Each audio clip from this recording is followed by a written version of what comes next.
भोंदूबाबा अशोक खरातच्या सोलापुरात तीव्र शब्दात निषेध व्यक्त करण्यात आला। माकपच्या कार्यकर्त्यांनी आणि नेत्यांनी मोठे जनआंदोलन करत भोंदूबाबा अशोक खरातच्या पुतळ्याला फासावर लटकावले। सोमवारी दुपारी सोलापूर जिल्हाधिकारी कार्यालयासमोर अशोक खरातचा निषेध करत त्याच्या पुतळ्याला पेटवून दिले। माकप नेते व माजी आमदार नरसाई आडम मास्तर यांनी प्रतिक्रिया देताना सांगितलं, अशोक खरातचा खटला जलदगती न्यायालयात चालवला पाहिजे आणि त्याला फासावर लटकवले पाहिजे। त्याच्या संपर्कात असलेल्या राजकीय नेत्यावर देखील कडक कारवाई करावी अशी मागणी यावेळी करण्यात आली। काय आंदोलन केलेलं आहे आणि काय मागणी तुम्ही केलेली आहे? संपूर्ण महाराष्ट्रामध्ये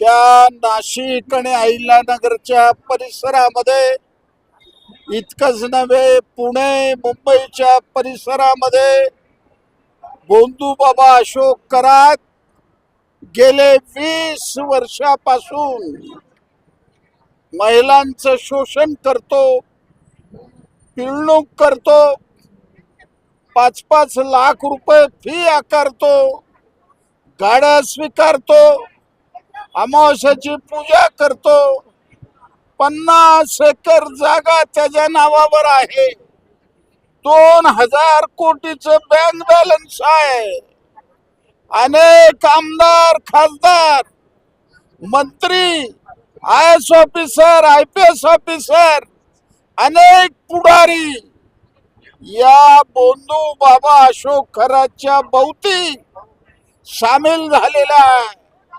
केवळ अशोक खरातला फाशी देऊन आम्ही गप्प बसणार नाही, ही संपूर्ण चौकडीला फाशी दिलं पाहिजे। अंधश्रद्धा प्रत्येक घरामध्ये, प्रत्येक गल्लीमध्ये, खेड्यामध्ये, शहरामध्ये जवळजवळ या 13 वर्षामध्ये 2000 केसेस झालेल्या आहेत।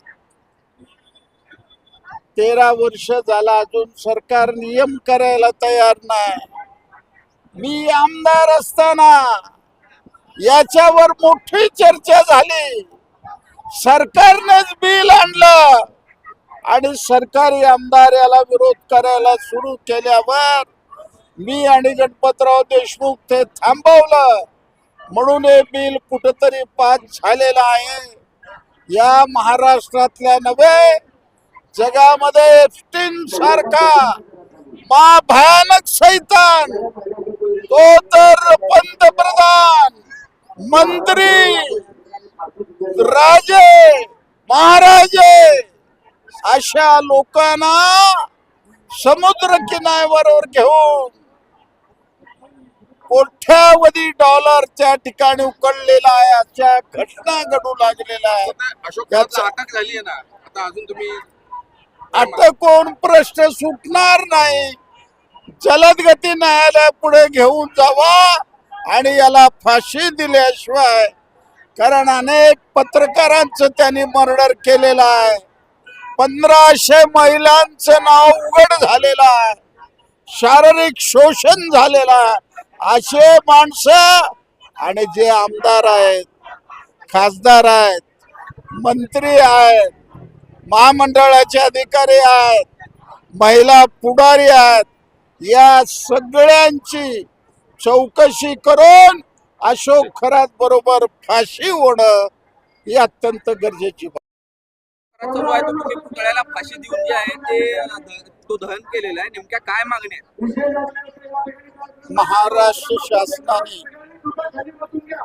भोंदूबाबा अशोक खरात यांच्या बरोबर जे आमदार आहेत, खासदार आहेत, मंत्री आहेत, IAS ऑफिसर आहेत, IPS ऑफिसर आहेत, सामाजिक कार्यकर्ते आहेत, या सगळ्या चौकडीची चौकशी करून फास्ट ट्रॅक कोर्टापुढे या भोंदूबाबा अशोक खरात बरोबर या सगळ्या चौकडीला फाशी द्या, ही आमची मागणी आहे।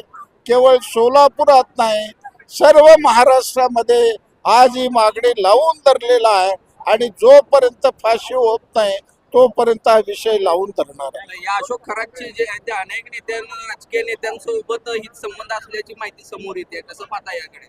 त्या सगळ्या लोकाला या केसमध्ये गुंतवा, तुरुंगात पाठवा, फासावर चढवा, तोपर्यंत अशा पद्धतीचे प्रकार बंद होणार नाहीत. सामाजिक कार्यकर्त्या अंजली दमाने यांनी असा आरोप केलेला आहे की अशोक खरात अनेक राजकीय नेत्यांशी बोलत होता, त्यांच्याशी चर्चा करत होता, फोनवरती बोलत होता.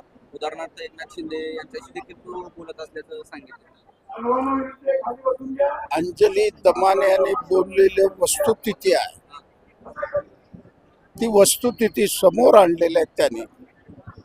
आणि इतकंच नाही, किती वेळा फोन केलं, किती मिनिटं फोन केलं, किती सेकंद फोन केलं, काय काम पडतं तुला? मंत्र्याला, आमदाराला, खासदाराला त्यांच्याशिवाय एक बोंधू बाबा अमावस्या दिवशी चमत्कार करणारा, हा हिंदू धर्मामध्ये आहे, मुस्लिम मध्ये आहे, ख्रिश्चन मध्ये आहे.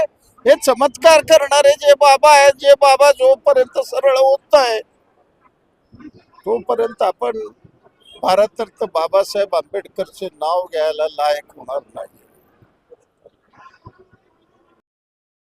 बंधुप्रेम न्यूज चॅनलला लाईक, सबस्क्राईब व बेल आयकॉन दाबायला विसरू नका. धन्यवाद.